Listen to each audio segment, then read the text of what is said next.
Hey guys, welcome back to TechMan. Today, let me show you how to blend images in Canva. Blending images in Canva is a creative way to combine photos into a seamless design, and it's easier than it looks once you know the steps. Start by uploading the images you want to blend and placing them on separate pages. Next, go to Elements and search for Gradient under Graphics.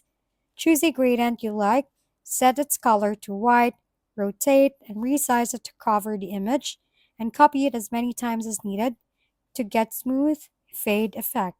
Select all gradient layers, group them using the group option or Ctrl plus G so you can move them together. Repeat the process for your second image and rotate the gradients 180 degree if needed. Then download each page as PNG or JPEG. Delete the original pages and re-upload the two new images onto a fresh page. Place one image on the top of the other, select it, and adjust the transparency to around 50% so both images are visible.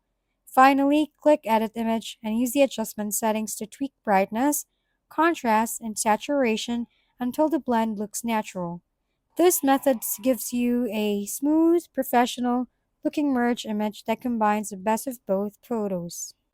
If we've been helpful, kindly give us a thumbs up and don't forget to hit the subscribe and bell button for more contents. For any questions and suggestions, comment down below.